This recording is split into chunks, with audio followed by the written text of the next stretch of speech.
Hello, everyone, and welcome to the latest edition of Going Great Guns podcast with me, Gunnar Armchair. There's my Twitter feed down the bottom there. I'd like you to like, follow, share, and subscribe. Obviously, I'd also really like you to join in because it having one person talk about one thing for you can only go for so long, can't you? Today, I'm going to talk about the NLD, obviously. And I'm just going to crack straight on with it. And I'm just going to cover the major points because obviously it's been talked to death about over the last couple of days. But I like to take a couple of days just to rethink what happened. You know, was I caught up in the moment on the day? Have I been at the match and need to rewatch it from the Sky or BT angle so I can get to see different bits and pieces going on? So I never like to jump straight away. Sometimes I do, but I prefer to sit back and take my thoughts about it a bit deeper, if you like, for want of a wankier phrase. So let's get straight onto it. First things first. Bookings change games, right? It just happens. And I still think that possibly we don't make enough of people being booked.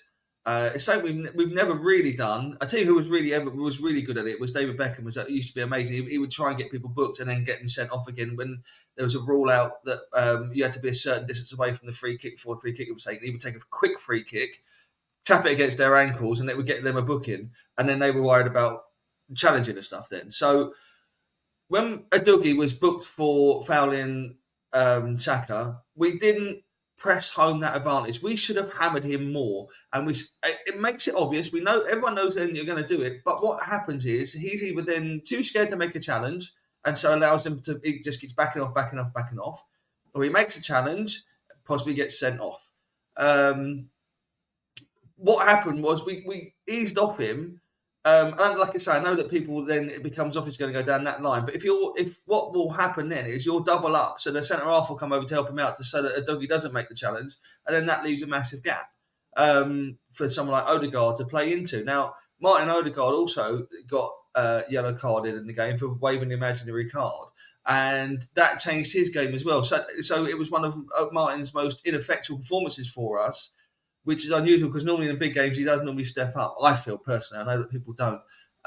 So that was, that and Romero, who was having an absolute shocker. The handball, the yellow card, the yogi.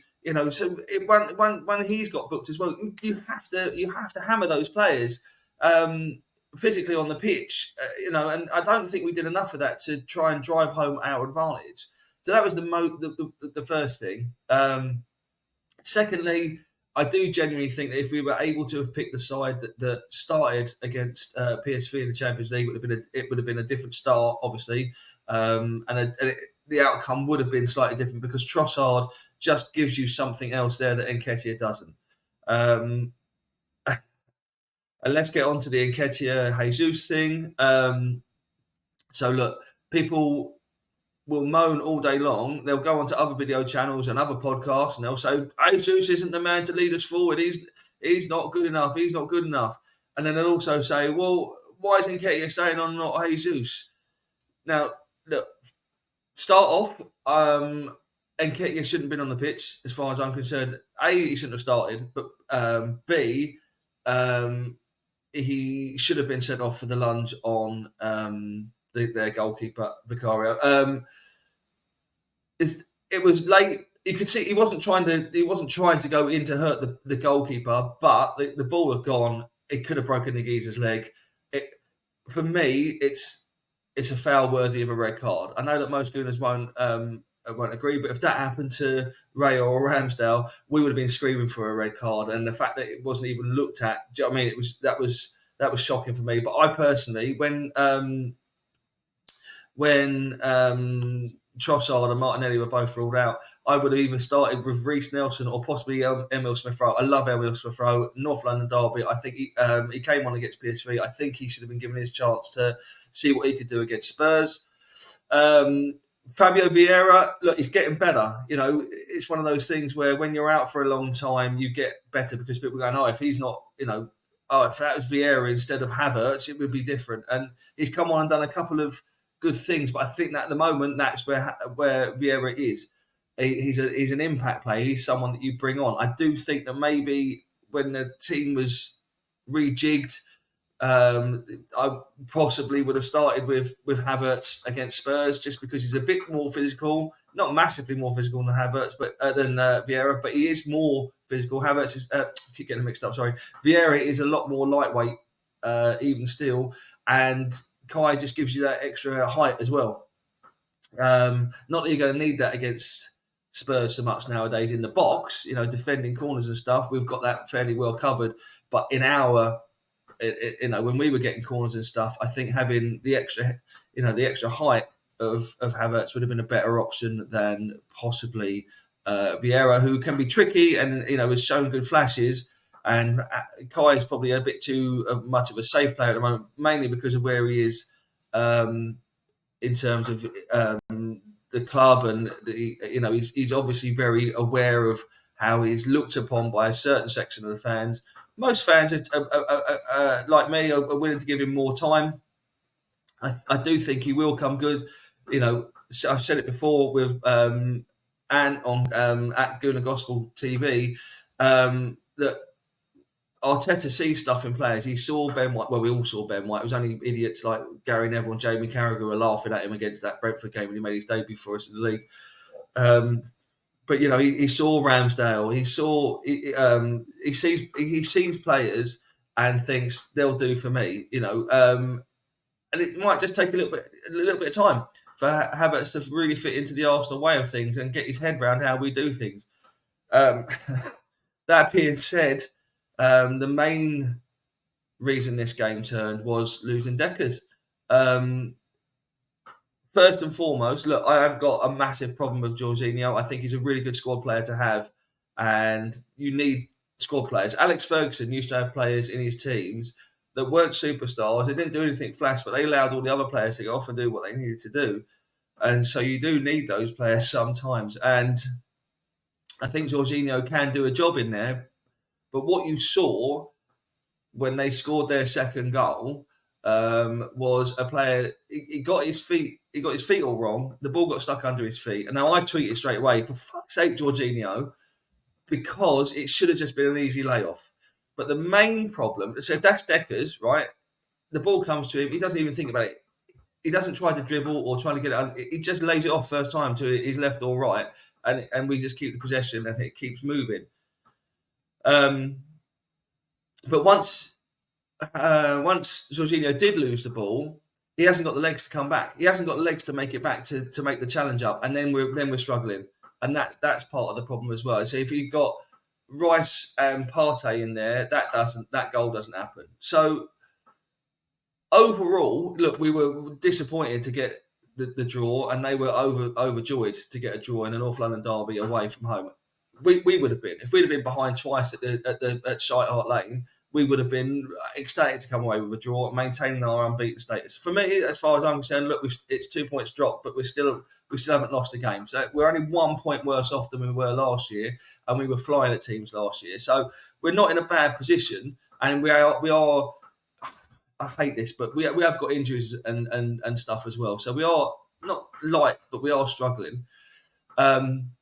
And to be honest, I'm trying to be as down the line as possible, because that's what I say. I don't want to be on here being knee-jerk reactionary. I don't want to be one of these guys that rants and raves and gets clipped up on all that sort of stuff. But as soon as they took Son and Maddison off together, which was weird, that to me was them showing that they didn't want to lose it rather than they wanted to win it. As soon as they did go off, they had nothing.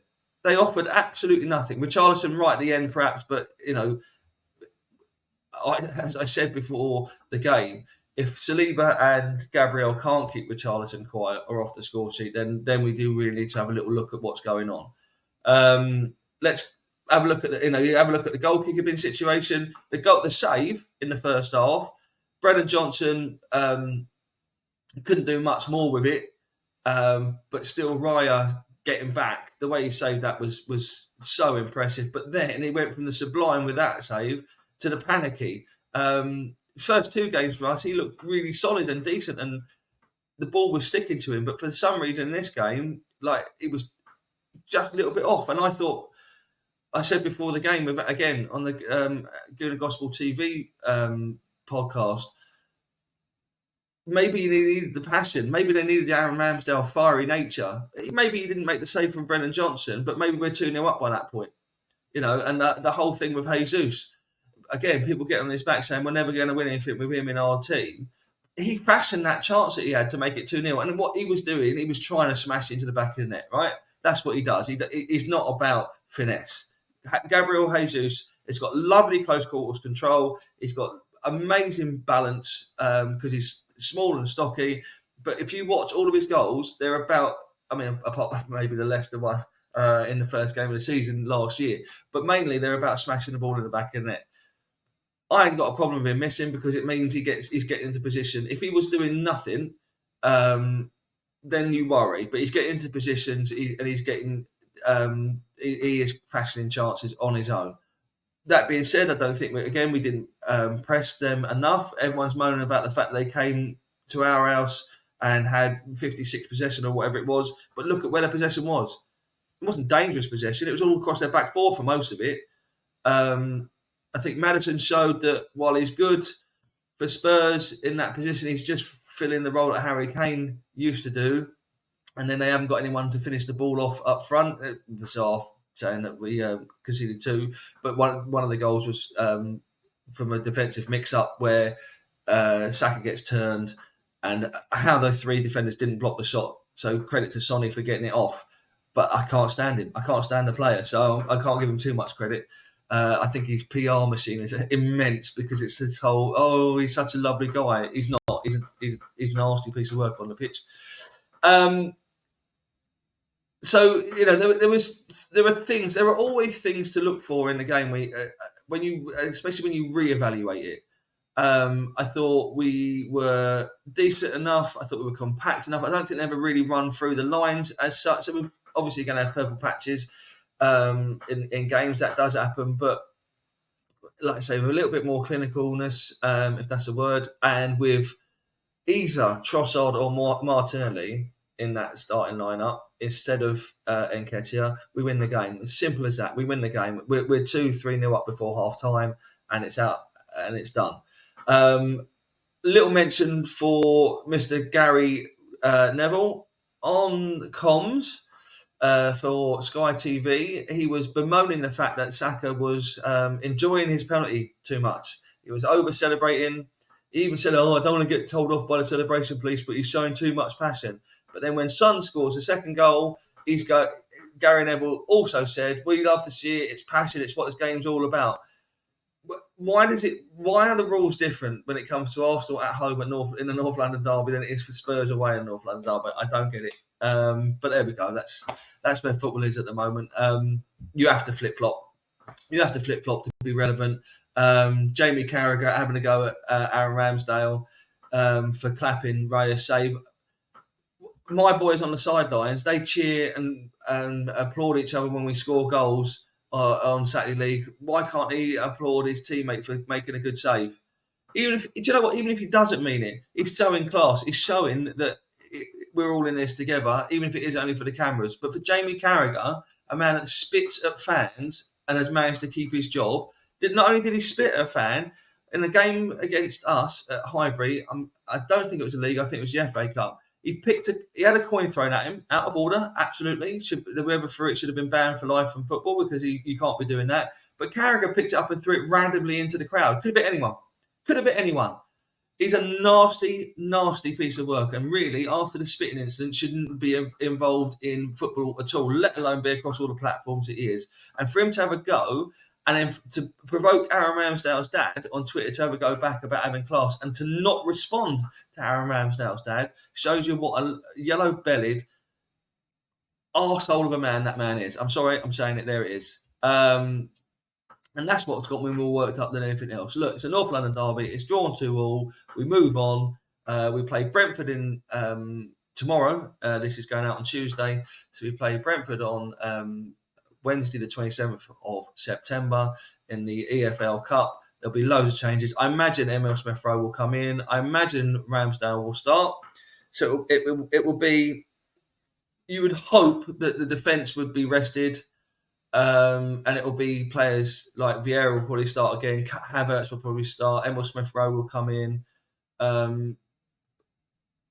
if I'm brutally honest, Brentford probably want to go forward in that as well, probably more than we do. So I think we're going to lose after extra time in that game.